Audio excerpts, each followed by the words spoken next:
everybody. Welcome to Liquid Lunch. I'm Frank Moreno. A ton of news happening around the country and around the world. Here to give you his 2 cents on it momentarily will be John TABACCO. Let me tell you about one of the breaking news stories we're following. Now, you might have heard that the district attorney in the venue that we're in, Manhattan, New York County, one of the place that believes it's the capital of the capital city, that believes it's the capital of the world, quite frankly, Cy Vance, is suing President Trump in order to get his tax returns. The president has been the first president since Nixon not to voluntarily disclose his own tax returns. So Cy Vance says, you know what? Well, I'm going to sue to get them. Now, President Trump, apparently, I didn't use the proper term there, he's not suing to get the tax returns, but Cy Vance is pursuing these tax returns through subpoena. President Trump is now suing, this is the news that's breaking over the last hour or so, to block Cy Vance from getting these tax returns. So this could be quite a battle. We're going to bring you some analysis from a legal and a political perspective later on. If you ask me, what this is about is Cy Vance is up for re-election next year, and he's got a really, really rough record. Some pretty shady donations tied to Harvey Weinstein, some pretty shady donations tied to Jeffrey Epstein, and it just so happens that the Manhattan DA's office treated those two particular individuals pretty well. And I have a feeling, you remember, Cy Vance had no problem trying to raise some money from folks connected with the Trumps as well. Cy Vance's Democratic primary opponents next year are likely to use this against him in a Democratic primary. If that happens, we'll see. But none of those are the issues that I'm speaking, frankly, about.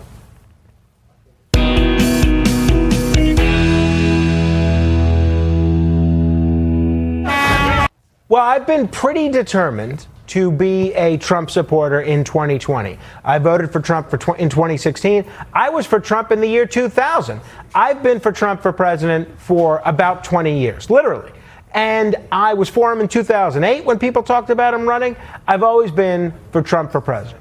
Now, I was for him in 2012. I will tell you, though, former Vice President Joe Biden did something recently, which may cause me to rethink my vote. Because if Joe Biden can actually accomplish what he's talking about here, this is pretty impressive. Take a look at what Joe Biden said. You get a tax break for a racehorse. Why in God's name couldn't we provide a $8,000 tax credit for everybody who has child care costs? It would put 720 million women back in the workforce. So, did you hear what Joe Biden just said? Now, for those of you that are new to this country, or you're not that up to date on either math or geography, there are only about 330 million people in the entire country. However, Joe Biden said, again, this. You get a tax break for a racehorse. Why in God's name couldn't we provide a $8,000 tax credit for everybody who has child care costs? It would put 720 million women back in the workforce. 720 million people back in the workforce. Joe Biden is promising to put almost double the entire, actually more than double, the entire population of the United States back into the workforce. Either this man is an alchemist, this man can do things with jobs numbers and careers that nobody ever dreamed of, or this is yet another sign of Joe Biden being out to lunch. You know, I wouldn't vote for Joe Biden, but Joe Biden seems like a nice guy, a likable guy, seems like a great dad, a great grandfather. I don't know why he is putting himself and his family through this. I mean, Joe Biden, by the end of this campaign, is going to be a national laughingstock if he isn't already. Every day, he is demonstrating clear signs of cognitive decline. These aren't gaffes. When you say you're in Vermont when you're actually in New Hampshire, that's not a gaffe. When you say you're going to create 726 million jobs, okay, maybe you misspoke, but when you misstate your own record about the war in Iraq, saying that you were against it when you clearly just simply have no idea what's going on. Now, in the third debate, I actually thought he did much better than he had in the previous two. But if I were Joe Biden, I would definitely reconsider this whole thing. Now, I'm not saying this because, as a Trump supporter, I'm afraid of Joe Biden. I think Donald Trump should have the toughest possible Democratic opponent that he can. I think when you have the best possible Democrat, the best possible Republican, and the best possible independent, the real winners are the American people, because they get to choose from the best of the best rather than the best of the worst. But if this is the best that the Democrats can do, this is sad. Now, I know that the vice president's defenders are always saying, well, look, he's always been like this. He's always said this. That's not the case. When he made his gaffe about Barack Obama being the first clean black African American to run for president, that was a gaffe.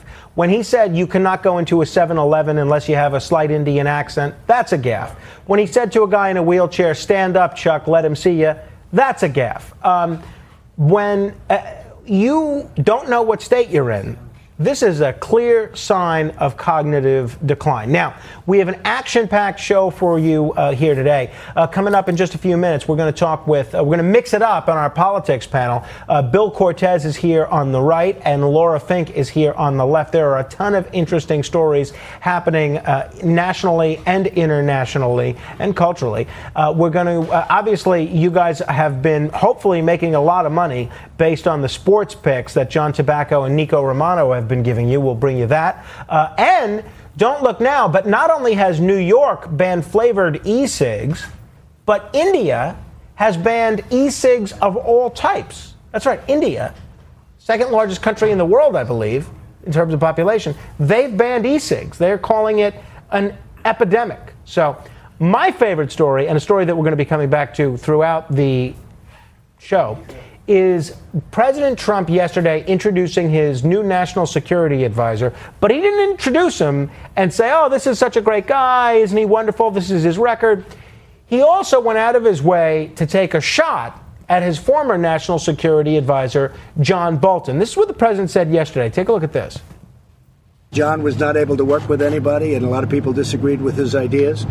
And a lot of people were very critical that I brought him on in the first place because of the fact that he was so in favor of going into the Middle East, and he got stuck in quicksand.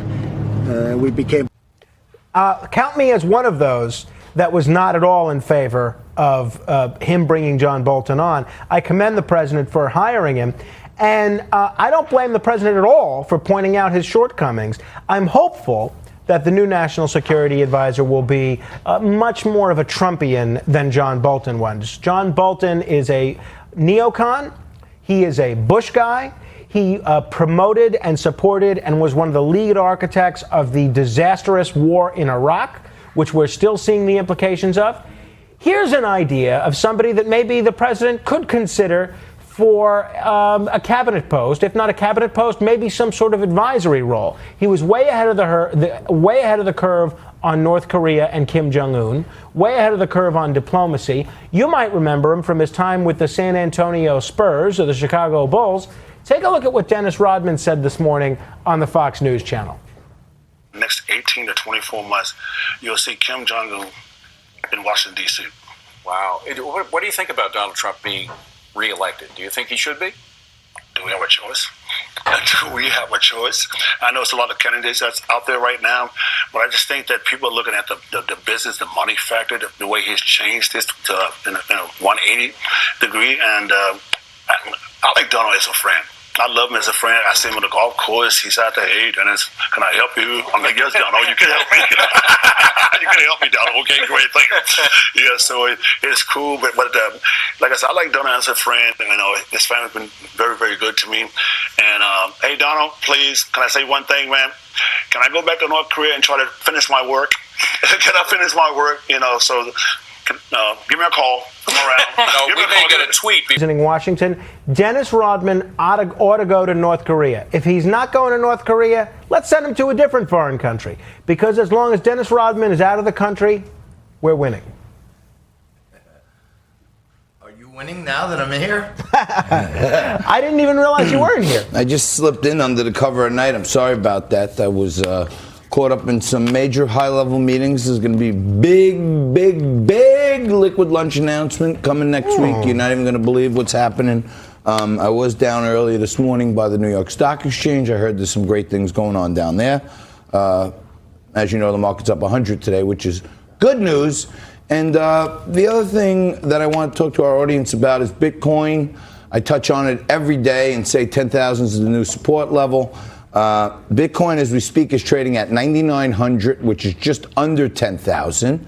And it could fall to 8,500 here, or for a little support and it breaks through with some strength, it could go right to 11,000. And I always tell you, do not take financial advice from me.